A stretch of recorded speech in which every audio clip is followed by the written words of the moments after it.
There are a lot of different classes that are offered in the EMBA coursework. You're not going to be strong at all of them. Yeah. But somebody in your group is. Finding the resources that are good in the finance part, that are good in the sustainability part, whatever the part is, and being able to bounce questions off them in addition to the teacher just adds another layer of education to the program. Hello, everyone, and welcome to another episode of the Intersection podcast presented by the Georgia Tech Scheller College of Business. I'm your host, Prem Rupawala, a first-year MBA student here at Scheller, and today we're going to be talking about the Executive MBA program and the Executive MBA experience. So I have 3 Executive MBA program students with me. I have Ayla Vagal, I have Kevin Seveur, and I have Darshil Dharia. So welcome to the podcast. We're so happy to have you. How are you all doing? Fantastic. Great. Thanks for having us. Thank you for being here. Yeah, absolutely. So firstly, I just kind of want to get a little bit, and for our listeners too, a bit of your background, your professional background. You're coming here to do your Executive MBA, which means you have a wealth of experience in the corporate world. I'm just curious about what's your background and what has led you to be here on this couch today. So we'll start with you, Kevin. Okay, yeah. So I've been working in technology for just over 20 years now. So I'm a little bit older than these guys. But I got to the point where I wanted to gain access to the network, the Georgia Tech network. Absolutely. Some entrepreneurial environments, that Georgia Tech also offers, as well as just add to my toolbox in a managerial setting. I'm a senior development manager now, and aspiring to move up the chain, as well as some other extracurricular things, like I said, on the entrepreneurial side. So Georgia Tech seemed like the perfect place to do that. That's awesome. Great answer. How about you, Ayla? First of all, thank you for having us. So it's a pleasure. And so my journey has been very interesting. I started in architecture and moved into sustainability and then recently into digital strategy, but I've never had a formal business education. And so I've been thinking about it for a while. I wanted to have like a formal degree in business and explore how I can like transition into more leadership opportunities as well. So as I started thinking about it, it made sense to come into Georgia Tech. I've been in Atlanta for about 10 years now, so it was a great time to do that. Awesome. Yeah. And so I moved down here 2 years ago. I started off in my career in supply chain, moved over to customer development in the CPG industry. I've always been very, very passionate about the airline industry. So as you can guess, Atlanta brought me down here with Delta Airlines. And just being very new here, I really wanted to expand my network, my just knowledge base, and also, as Kevin said, the toolkit, and having something to really have under my belt as I grow in my corporate career.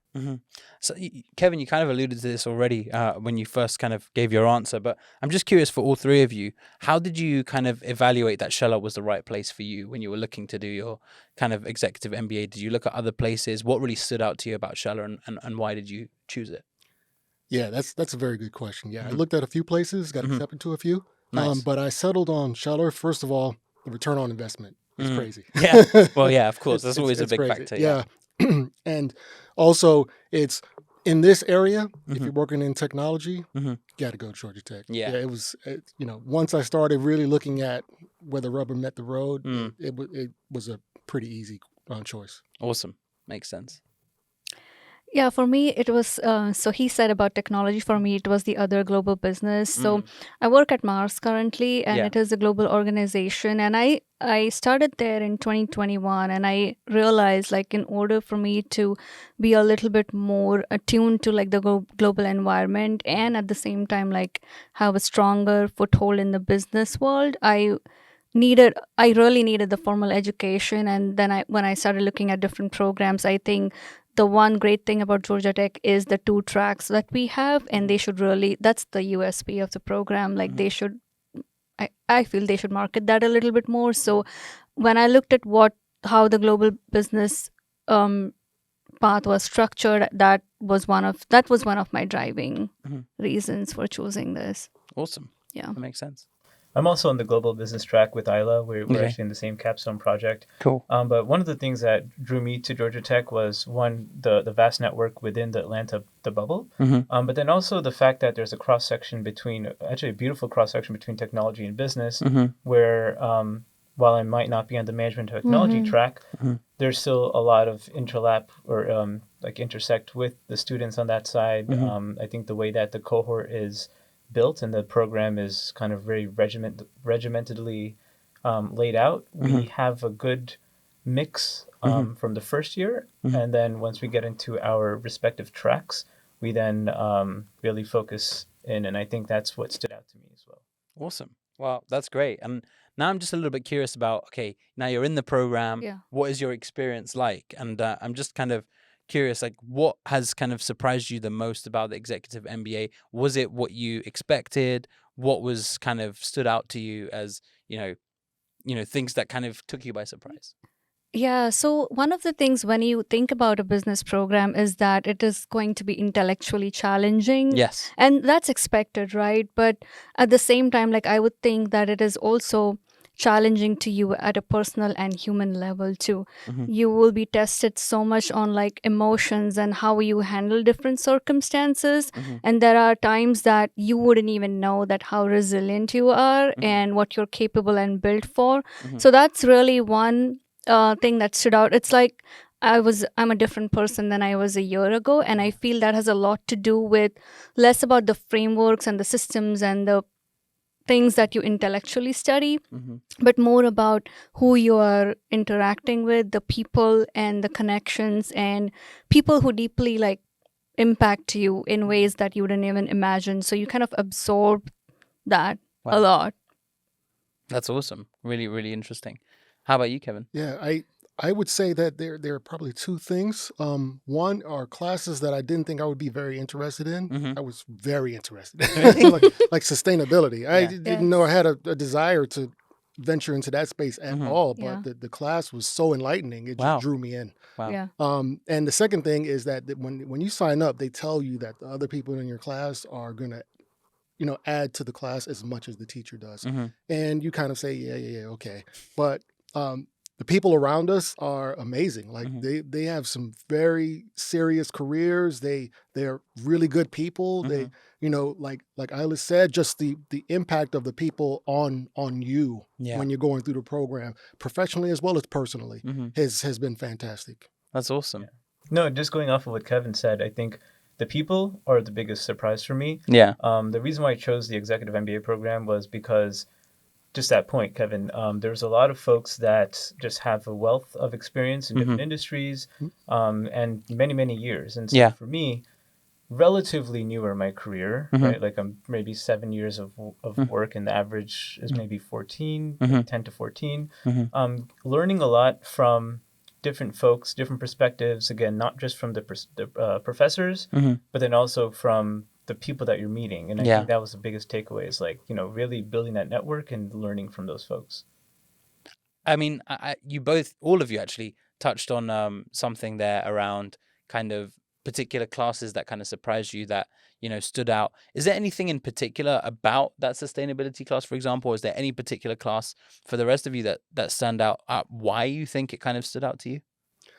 I would say with sustainability, particularly, is the stance that they took. It's not just about trying to create green spaces, right? It's more about how do you take that concept and make it a financial responsibility or financial to financially advance the organization. Yeah. So there are a lot of things in the sustainability space that a company can do that would actually give them a very good return on investment. And looking at it from that perspective is what enlightened me. Awesome. Yeah. Yeah, I love that. So to add to that, so for me, sustainability has been like my industry, but to be able to like be the only sustainability person and then see that Scheller has that as a class in the program, so that itself is commendable. A couple of years ago, we didn't have sustainability in the curriculum at all. So I feel like that's a great positive step in the right direction. And then secondly, from a class standpoint, I feel like I've never been so much into like data and analytics. And we had Ravi's class last year, and then we had Adrian's class this year, which touched on the assignments, the readings, like made us think about things, or that I would not just go outside and just like start reading. So I feel like that was very interesting. Awesome. Yeah. For me, it was the finance classes. Okay.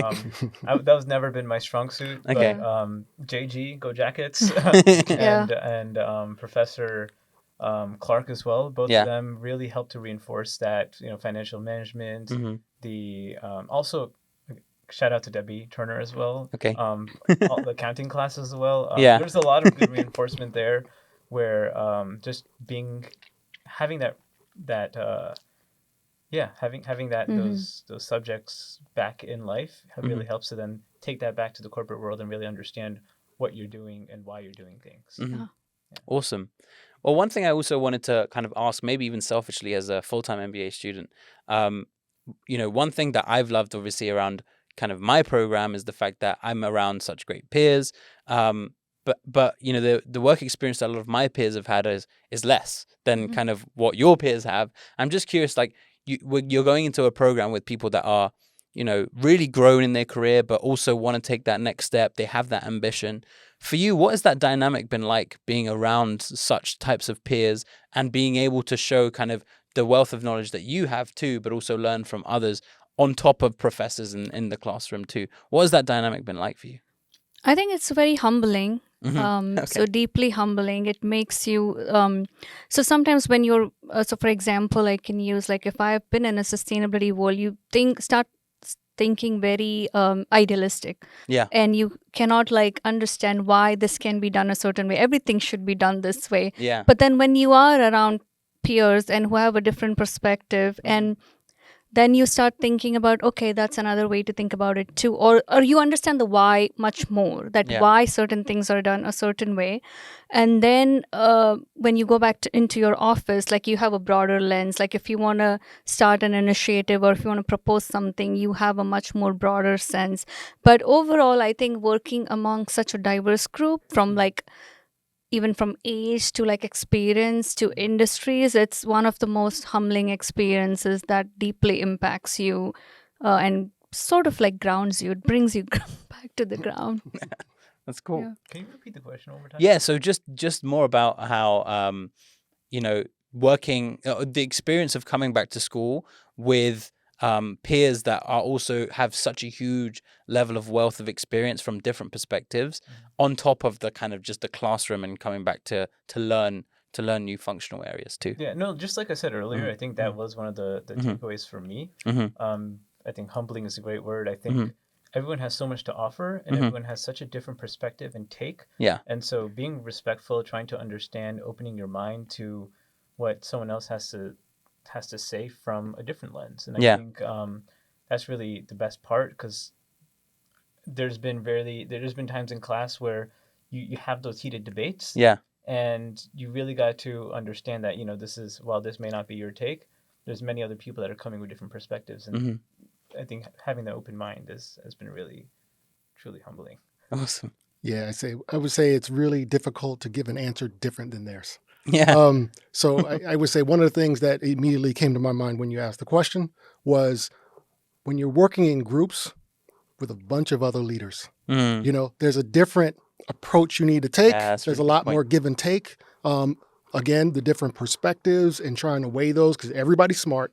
Everybody knows what they're doing. It's trying to figure out what's the best answer among the answers given, and then come to a good solution. I think that was one of the big takeaways for my group that really resonated with me when you asked the question. Yeah, no, that makes a lot of sense. I'm trying to compare it back to like my program as well. And of course, people that doing their MBA have this kind of proclivity to be a leader as well. But I think in the exec program, everyone is a leader. And I think, when you go into group work, there's different styles of leadership. And I can imagine that being something, as you said, humbling experience, but also a great learning experience too.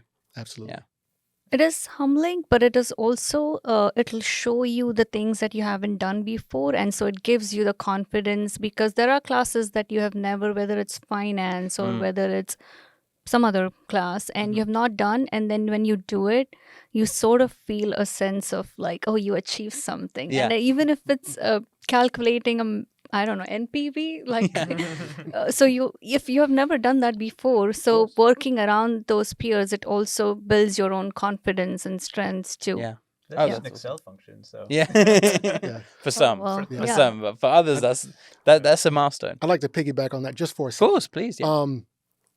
In addition to what I said, no matter, there are a lot of different classes that are offered in the EMBA coursework.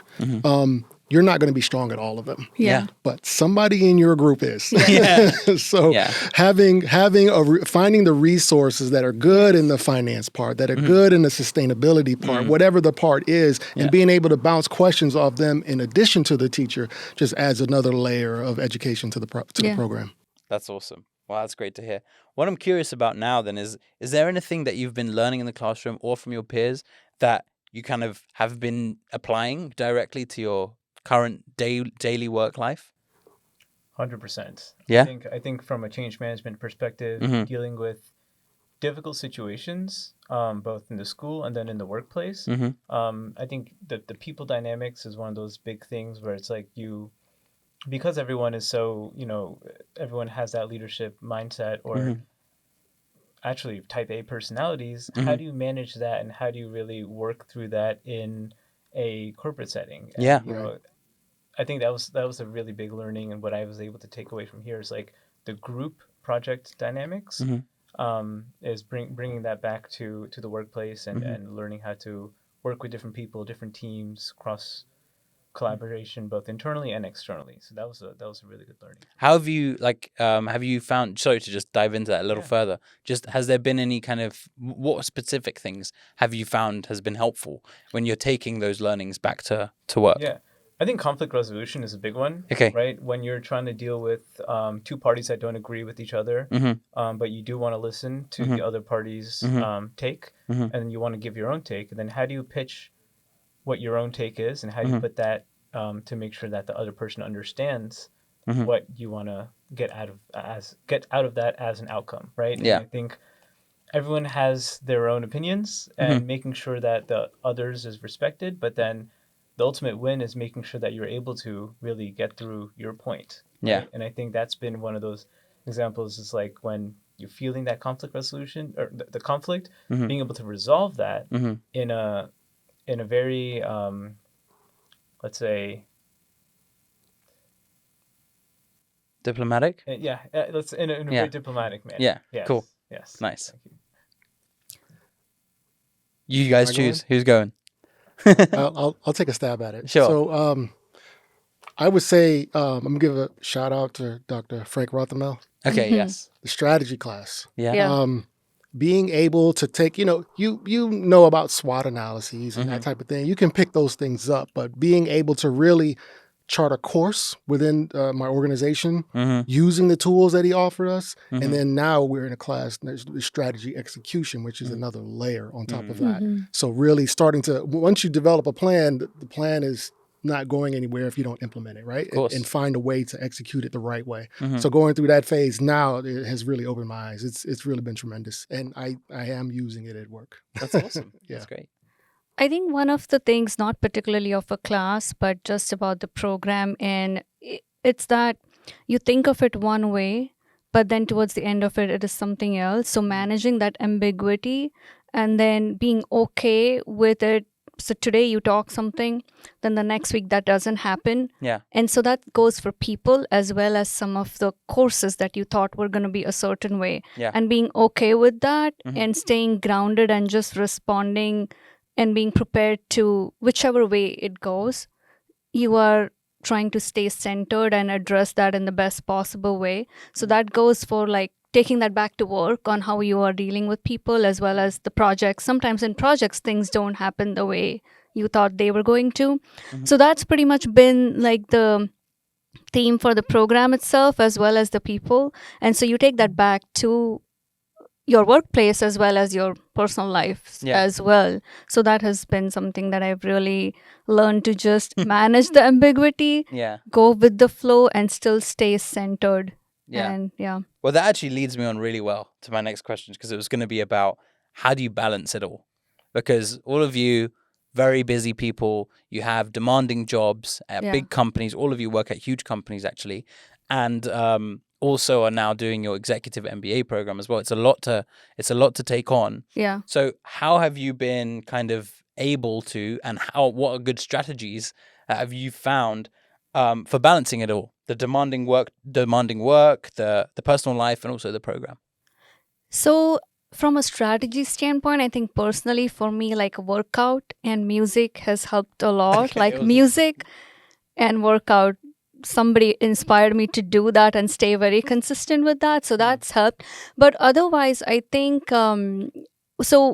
I learned this during the pandemic. Like we call it work-life balance, but to be honest, it's work-life integration. Yeah. Everything gets integrated, especially if you have family with kids and all of that. They become a part of this, and everybody around you. So does your workplace and your managers. And so it's kind of an integration because what you do for school, you do it at personal time. So understanding that some of the things that you envision, like whether it's your social life, that's going to take some backseat, and just integrating it and not looking at it as separate helps a little bit mentally, like just to accept it, that this is how it's going to be and we'll get through this. But yeah, from a strategy standpoint, I think like music and working out has helped a lot. Yeah.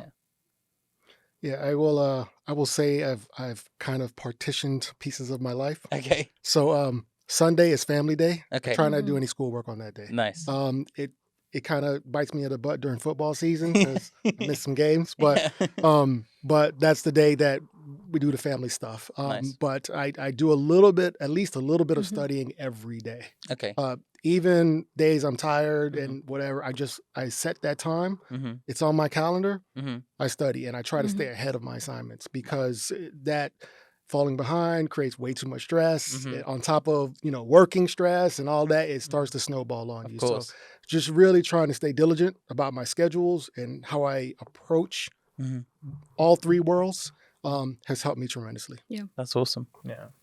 I think to that point, having a master tracker at the beginning of every semester, making sure that you are really staying on top of all the assignments so you don't fall behind.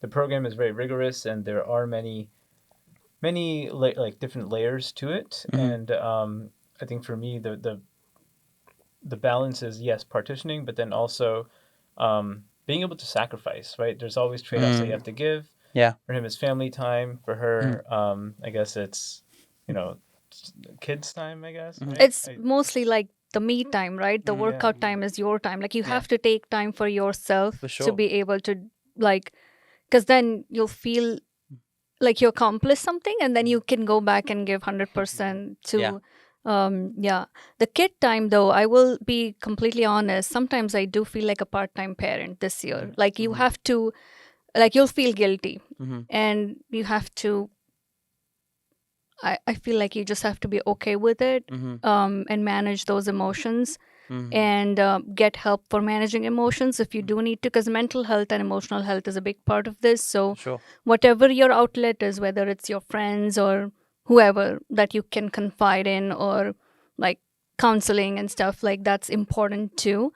So like with kid right now, it's more to do with because I co-parent. Yeah. So I do feel like part-time parent. So I mean, we'll see. Next year will be different. Yeah. So, Yeah, and then for me, it's also just like social time. Like I go back to Jersey almost every 2 weeks, and I think having that gap in the family time, big family person, and so I think that's also been a huge sacrifice in making sure we're trying to get all of our stuff done. Yeah. Awesome. Sorry. Yeah, I was just gonna say, my wife is waiting for these vacations. She's been planning. Like starting January, we're gonna start getting this list together. Like okay. Nice. Well, yeah, no, it's good to have that. It's good to have that. Things to look forward to as well. So on that, just as we wrap up, I just have a few more questions, and I really wanted to get kind of advice that you would have as Executive MBA students for anyone that's maybe considering doing the Executive MBA program. What do you have for them? What do you think is a kind of a nugget of knowledge or wisdom that you want to give to them? I'll take a swing at this first. Sure. So when you join the MBA program, the EMBA program at Georgia Tech, you know you're going to get rigorous class time. Yeah. But you have to take some time for the networking. Yeah. The networking, one of the things they pitched to me was networking is like half of what you pay for. The networking, the network, the people that you're going to be in this war with for the next year and change. But I'm more of an introvert when it comes to that. I'm a homebody. It's really hard to get out of my house when I'm home. So that I had to put some energy towards, and I'm really glad I did, because I got to meet these wonderful people in and out of the class, and it's very important. So I would say that, don't just focus on the classwork. Make sure you spend time to learn and grow with the people. Makes sense. Awesome. I'd like to add to that. Sure. So the same thing about networking, and also being open to experiences with people and what they bring to table, with your own, to understand the why behind why you're doing this, and be very intentional about, I don't want to use the word strategic, because it sounds too like, be very intentional and authentic in building those connections. Because especially one of the things that I chose this program is because it's based in Atlanta also, and a lot of people that we're going to school with are going to be in the area. And so it's about like lifelong, hopefully, meaningful connections and that stay. So be intentional about getting to know people, and be open to, be open. Just be open. Yeah, that's awesome advice.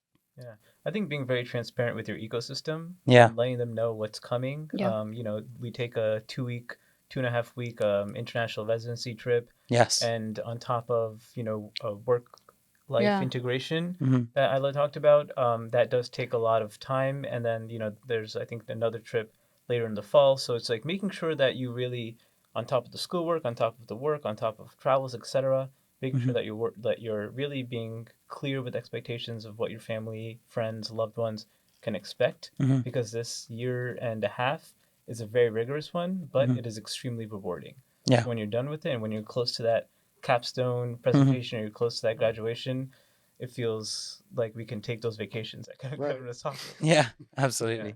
Awesome. So really great answers from all of you. And that is the end of today's podcast. So thank you so much, Kevin, Ayla, and Darshil, for joining us today. Really, really great conversation, really insightful for our listeners. And I just want to say thank you again for listening to another episode of the Intersection Podcast. Please subscribe on all the platforms, and we look forward to catching you in the next one. Thanks. Bye.